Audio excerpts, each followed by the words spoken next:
All right, the time is 5 o'clock. We're calling our work session to order. First item of business is approving CARTA service agreement and expenditures, resolution number 25-1781. Mr. Granum. Good evening, Mayor and Commissioners. I'm going to do my best to represent Director Leslie Johnson. This service falls within the community development portfolio. In your work session packet this evening is one document with an attachment. The document is the interlocal agreement between the City of Red Bank and Chattanooga Area Regional Transportation Authority, CARTA, specifically around paratransit services, or Caravan is the CARTA branded version of that. So there in your work session is the agreement, which proposes to be signed by their Chief Executive Officer, Charles Frazier, and our Mayor, Stephanie Dalton. And then there is an attached service policy, which is essentially their standard service policy, but it is tailored to the fares that they're gonna charge here in Red Bank. And then also in the regular session packet is the actual resolution, which is a page and a half that is the board action that allows us to sign the interlocal agreement. So those are the materials in the packet tonight. And behind that, just a little bit of background, is we're in year 3 of a grant-funded trial balloon with paratransit services, and it's been very successful. We started out. There's some two commission resolutions from 2021 and 2022 that really empowered us to enter into this agreement. Largely, CARTA received the grant and executed on behalf of the City of Red Bank. And what this is all really means is we have about 65 riders a month is the sort of demand that's emerged. We didn't know what it would be at the beginning. Now, after almost 3 years in, it's about 65 trips a month, I should say, not riders, 65 trips. So each trip is one way. So a round trip is 2 trips. And it's largely for medical purposes, and of the menu of medical things, it's typically dialysis. So this is kind of what the constituency we're serving with paratransit services, is people with medical needs and people with dialysis. So the grant has run out of money. And so for this year, in the budget process for FY25 or current year, we budgeted for the first time ever, actually, Red Bank paying a contribution to paratransit. Year 1 and year 2 were entirely funded by the grant. The grant has run out, and now here in the 3rd and final year of this grant window, we are now needing to contribute as a city. So we budgeted $15,600, and the math behind that was CARTA capped us at $20 per trip as our cost share. And if you do the math times 65 trips times 12 months, that's how you get to $15,600 as a budget estimate. The way CARTA actually bills is it's demand driven, it's empirical. So as we get towards the end of the year, it may be higher, it may be lower. But the budget number for this year was $15,600, and that was based on CARTA capping us at $20 per trip and an estimated ridership of 65 trips per month. So as we get closer to the end of the fiscal year, we may have to tweak that slightly, but those numbers aren't clear just yet. So we're still going with the budgeted amount of $15,600. And this agreement, actually, the reason we're just now getting to it, in a perfect world, we would have signed this agreement when we started the relationship. But because we weren't paying them money from Red Bank to CARTA, there wasn't the need for this interlocal agreement. Now we get into the regime where we're actually paying them money, and the money we're paying is coming from our State Street Aid Fund. It's not property taxes, it's State Street Aid. That's an allowed use of State Street Aid funds to support transit services. Now that we're paying them money, we have to have this interlocal agreement, which allows that transfer of funds. The interlocal agreement, as proposed, is for the current fiscal year, but baked into it is there's automatic renewal unless either agency wants to change it. And I do envision coming back to the commission for the next budget year, because I do anticipate that the cost will change. My anticipation is they'll about double. CARTA, for this budget year, for this agreement, has capped our cost at a per trip of $20 per trip. I'm thinking that's gonna double. So we'll have to budget for that. So as we go through the budget process, we'll have that conversation, then it will be informed by estimates that we'll get from Charles Fraser and Carta. But it won't be a capped contribution of $20 per trip. It will be the actual cost that Carta needs to make up on a per trip. The grant will have expired, so the only contributing factors next year will be what we pay as a city and the fare. So as we work through that next budget cycle, we'll have that conversation. But I would expect that our 15,006 would double to around $30,000 next year. So, Mr. Granum, does that, the rider is still responsible for that $2.50 for each trip? Yes, Is that correct? for Okay. each trip. And the range, actually, as we finalize this agreement, there's still some conversation about what the actual cost to the rider is. Turns out within Carta's operating rules, if you're within 3/4 of a mile of a fixed route service, it's capped at $2.50. But nobody in Red Bank is within 3/4 of a mile of fixed route, so it isn't necessarily capped at $2.50.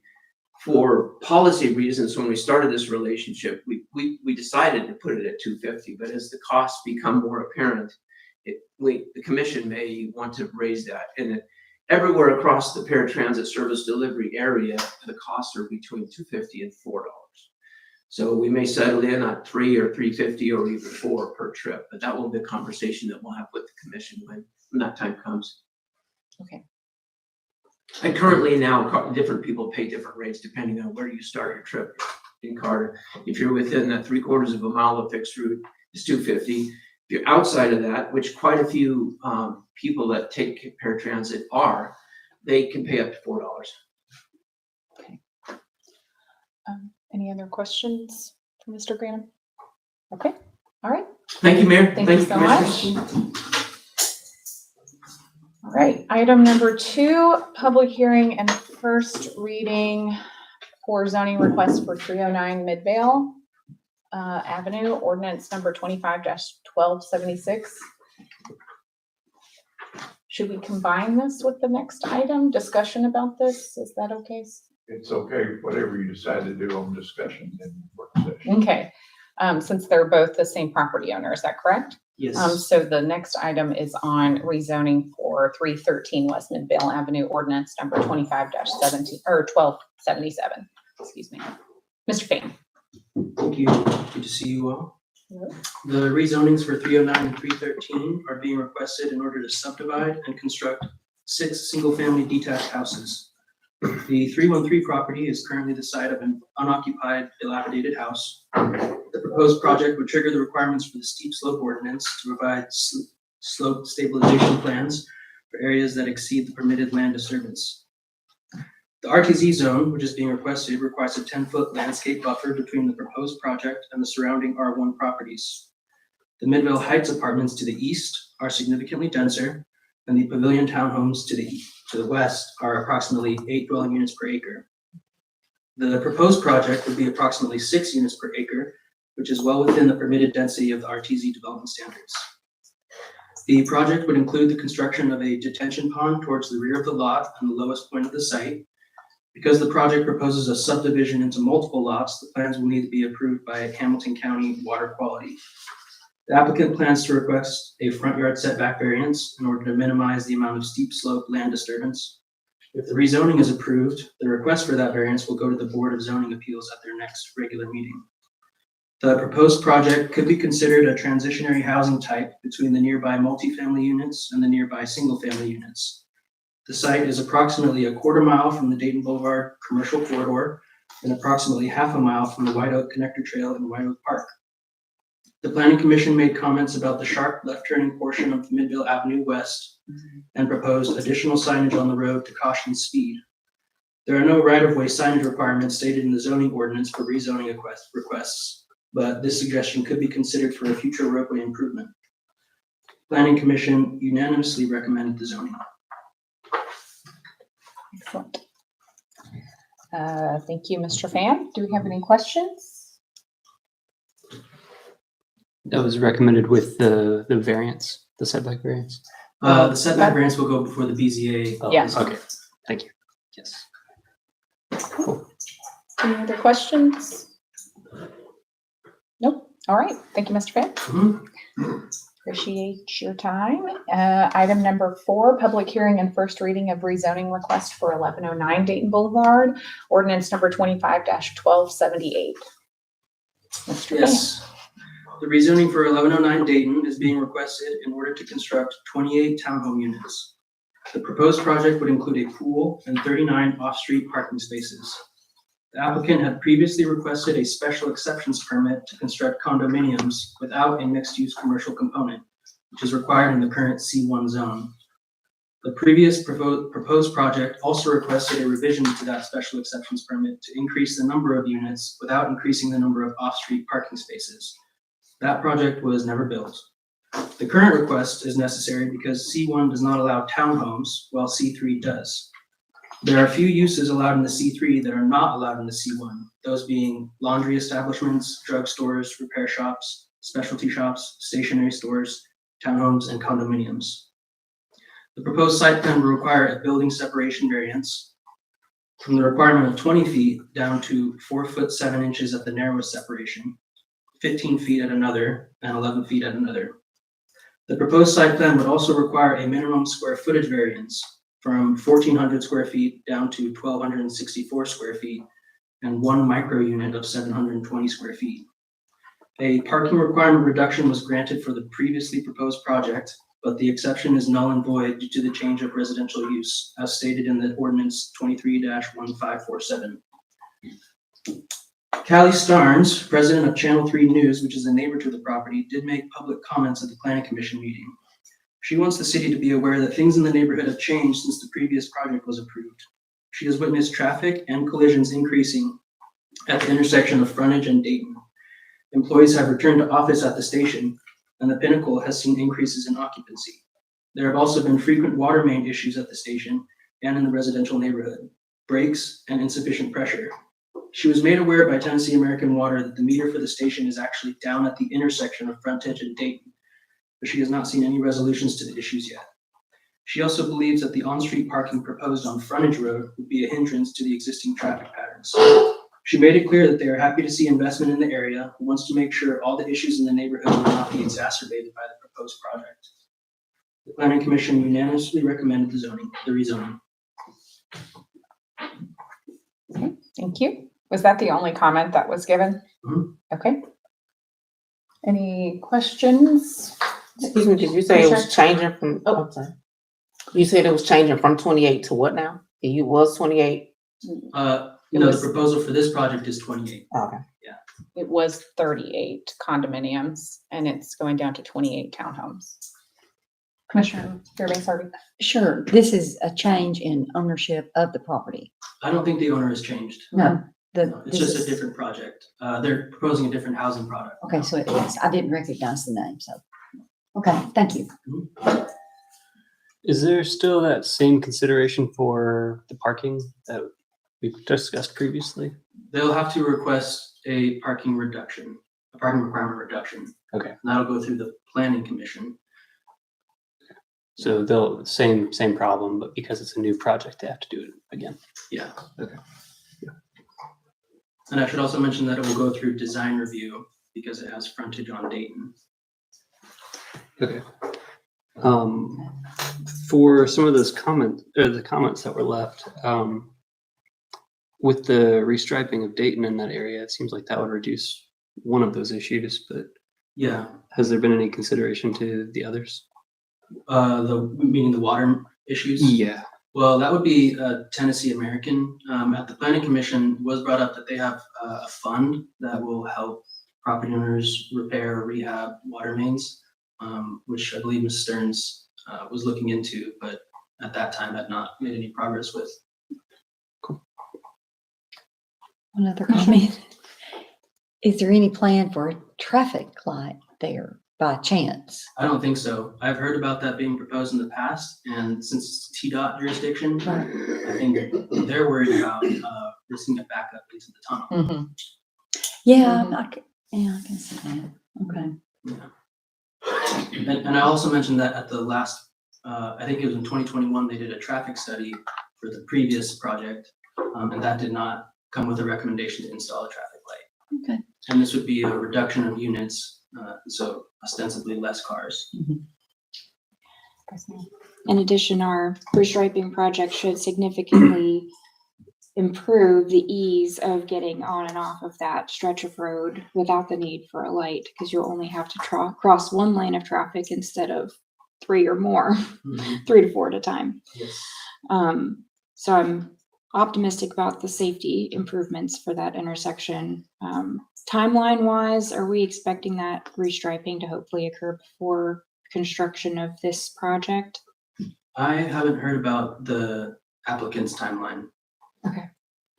I know in the past, I think it was before your time when this initial project was approved, but there had been some discussion about the potential for a sidewalk in front of this property, but the right of way did not allow for it at the time. With the restriping, could that be a consideration for the developer to include a sidewalk portion directly in front of their property along that portion of Dayton Boulevard after the restriping is completed? Would that be too complicated to integrate with the TDOT right of way? That probably depends on where that retaining wall is located. And I'm not sure exactly In terms of where- property lines Yeah. and ownership? Yeah, and how much space is between the property line and the retaining wall. Okay. I would be curious if that would create any kind of possibilities there. I'm thinking that the design review will probably require a sidewalk along the front if it's possible. Excellent. Yeah. Thank you. Any other questions? All right, thank you, Mr. Pham. Moving on to item number 5, fiscal year 25 budget amendment for grant and rollover funds of $376,615.50 for the general fund and $232,000 for the solid waste fund. Ordinance number 25-1275. Ms. Perry. Director Perry.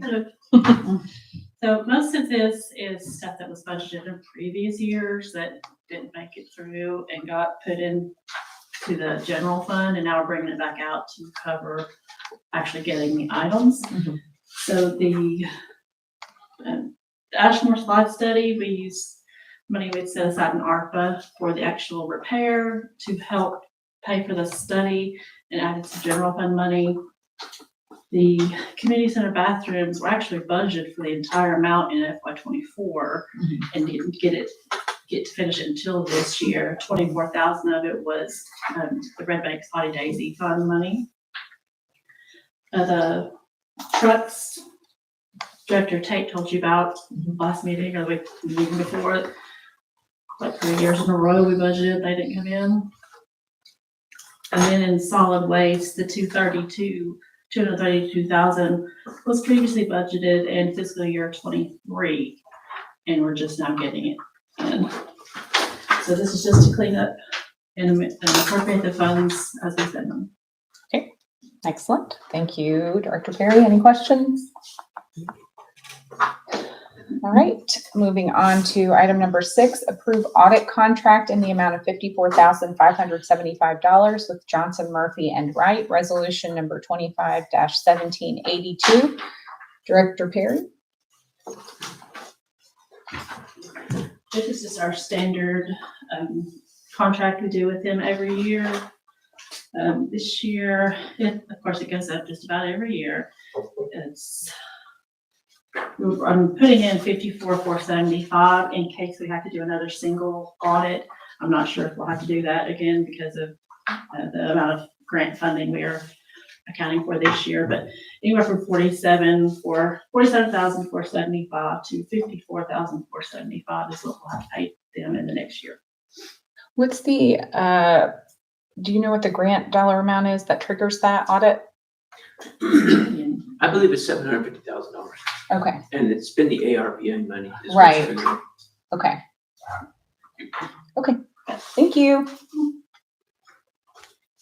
Any questions, comments? Okay.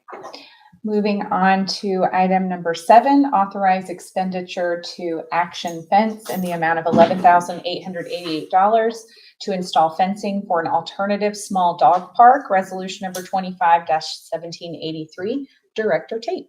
Thank you, Mayor. Commissioners, I'd like to read a little narrative I've prepared, explaining what we're trying to do in a broader sense. The Redback Dog Park serves as a valuable community asset, providing dedicated space for pet owners and their pets to engage in recreation and socialization.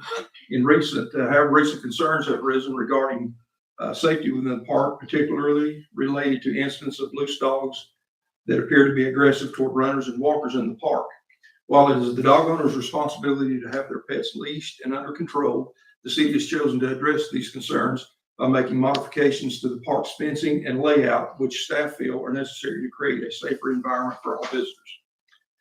The proposal that is before you in the resolution is for $11,888 to Action Fence, which represents the first phase of a remedial project designed to enhance safety and accessibility within the park.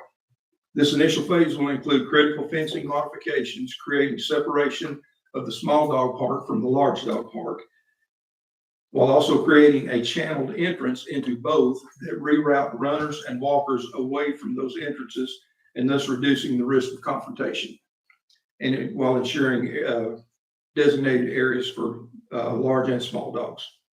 Additional phases will begin in the upcoming 2026 budget that will focus on improving sidewalks and pathways to provide an even safer experience for runners and walkers and visitors to our park. This funding is a proactive step toward addressing park user safety concerns while also serving as a foundational component of a broader recapitalization project for the Redback Dog Park. Over the next 3 to 5 years, a larger scale improvement plan will be developed to enhance the park's infrastructure, amenities, and overall user experience. The city is committed to making the park safe and welcoming and well-maintained space for all residents and visitors. By authorizing this expenditure, the city is taking responsible action to address park users' concerns while laying the groundwork for long-term enhancements to the Redback Dog Park. Approval of this resolution will allow necessary improvements to begin promptly, demonstrating the city's commitment to public safety, accessibility, and responsible park management. And this was a budgeted item for the 2025 budget year. This phase of this was budgeted for this year in the White Oak Park budget. I have a comment, Yep. please. Go Thank ahead, you. Commissioner. You mentioned that the city has a responsibility. What about those owners of those dogs that are not responsible and are causing this problem? I get this, that's fine, but the responsibility on the owner. Yes, Owners. owners have total responsibility for control of their dogs. True? Are they accountable and have a consequence for that?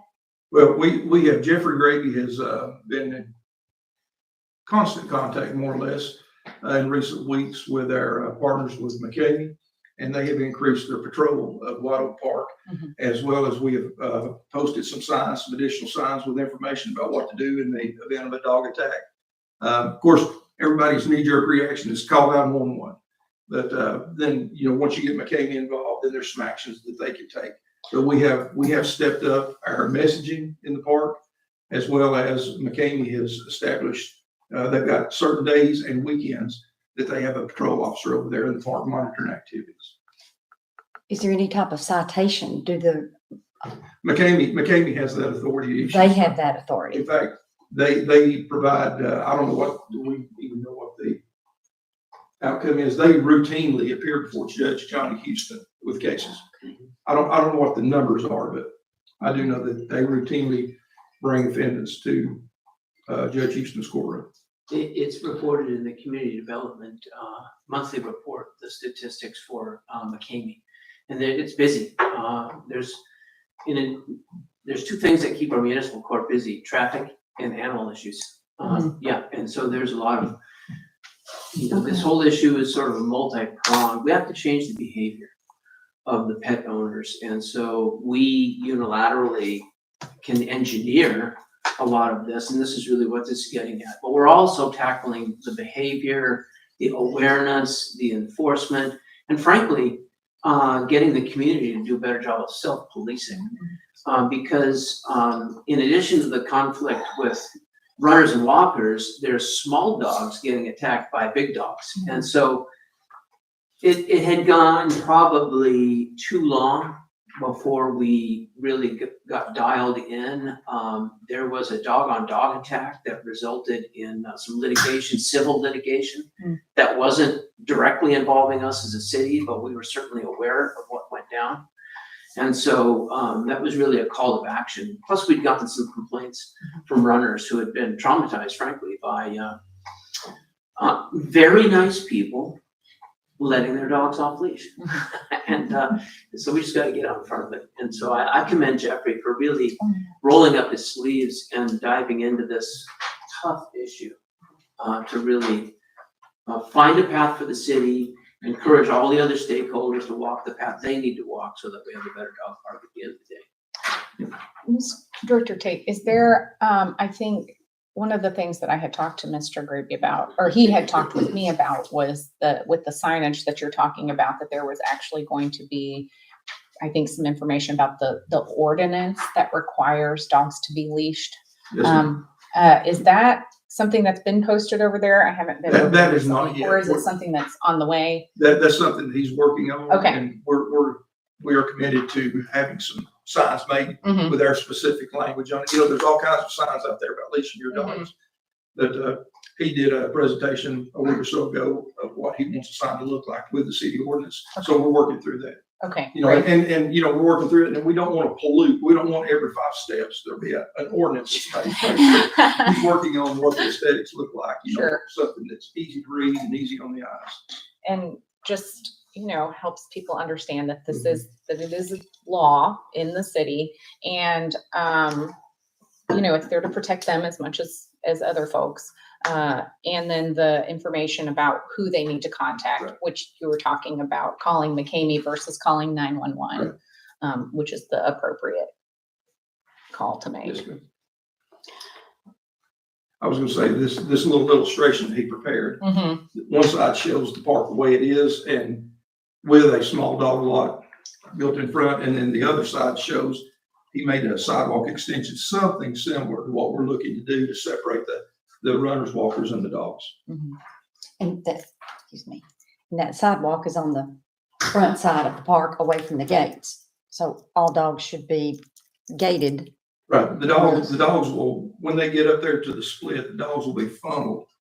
This is not a final design, this is just a representation, but the dogs will be funneled into an area where there's nowhere for them to go. If they run to the far end, they're gonna run into the gate or fence. And then there's be fence on 2 sides. So that they will be corralled in between the lots. And this is extending what's now the small dog park, that fence between that area and then the large dog park is going to be removed. So it's going It to, will all be, it will enlarge the ma'am. large dog Yes, ma'am. park area. yeah, and part of this $11,800 is to also make repairs to the existing fence. It's not Okay. just all for the small dog lot as you see in there, but it's to make some repairs to the existing also. Can I ask a question? I don't have a dog, so I haven't been inside the dog park recently. But I wanted to ask an obvious question. On the gate as you exit the dog park from the inside, is there a large and highly visible sign that says no off-leash dogs beyond this point? I cannot answer that in all honesty. I'm not 100% sure. I have put signs myself up there in the past and they seem to disappear. So I know I had a scoop the poop sign made Mhm. and put it right there where you're talking about in the Sally Port right there. And it wasn't probably a couple of weeks and it was gone. So I can't. But that's the effort that Jeffrey's putting into getting all this updated. I was gonna say, if we had, it's not, you can't ever make people follow all the rules, but if you make it unavoidable to see what the rules are, Mhm. a large, very visible sign before, like, you have to see it before you exit that, Mhm. Dog park signs. that off-leash dog park fenced area, no unleashed dogs beyond this point. kind of like our no alcohol beyond this point at our Right. city festivals. Or speed limit signs Yep. on both sides of the road. Yes, I do want to commend Jeffrey, though, for coming up with a design solution to encourage people to have better behaviors and to help, remove through design the possibility of the likelihood of encounters between off-leash dogs and people. So kind of design solutions I hope to see throughout our city, many different areas. Certainly reducing those interactions. Opportunities for Yeah. conflict. Yes, there you go. Great. Any other questions for Director Tate? Oh, yeah. Another timeline on the small dog park fence? Justin has the contractor ready to go. We just had to, do the approval process. He's got everything lined up. We hope to have this done within the next few weeks, depending on when they can get to it, but we're full speed ahead. Okay. And then this will roll right into the next budget year with other plans that will be coming to the commission for approval. Thank you. Great, thank you. All right, moving on to item 8, beer board meeting. Jeff Schwenke, doing business as Clever Ale House LLC, has made an application for a special event permit to vend beer at the city-sponsored Food Truck Fridays, 7 previously established dates, and the city-sponsored Red Bank's 70th anniversary celebration in June, all located at Red Bank City Park at 3817 Reading Road. And he's not here right now, but I assume he knows to be here for the regular meeting. Okay. All right. Any questions about that for right now? Nope.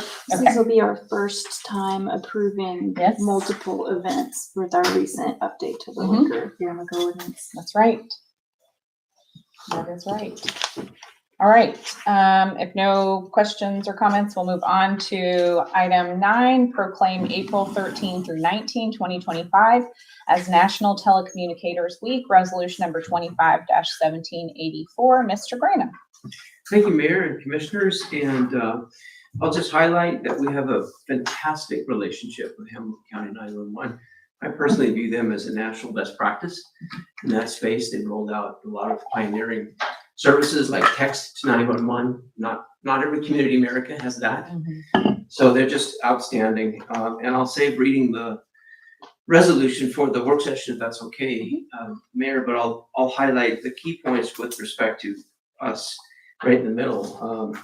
Whereas during the calendar year 2024, Hamilton County telecommunicators aided Red Bank first responders by promptly receiving and expertly directing a total of 14,067 calls for service, of which 1,816 were related to fire and 12,251 related to police. Excellent. Wow.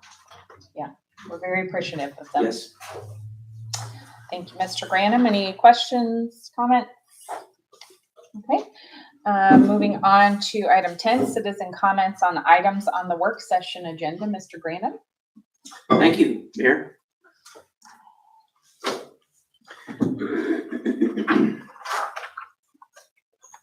This is the time for citizen comments. Please observe these rules. Comments are limited to 2 minutes for work session or less, and the city recorder will operate a timer. Please respect her direction and conclude any comments if time expires. Comments should be addressed to the board as a whole and not to a particular commissioner, the city staff, or the audience. The commission is here to listen, not to respond or engage in back and forth, so please do not expect a reply during citizen comment. At this time, citizens are invited to the podium. Please begin by stating your name and address.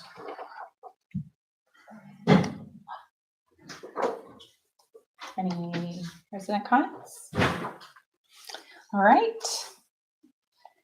There's no comments. We'll move on to the final item of business. Any other business to discuss?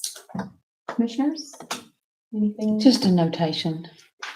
I've had a few comments from residents about the new assessment that's come into our mailboxes. Mhm. So just look out for comments. I mean, I know just on my street alone, the price of homes has just shot up. I will be And, mentioning that in my mayor's report. So yes. it's what it is, where we are. Yep. Thank you for bringing that up. Yes. Thank you. All right, any other business? If not, we'll go ahead and adjourn and return at 6 o'clock for our regular meeting.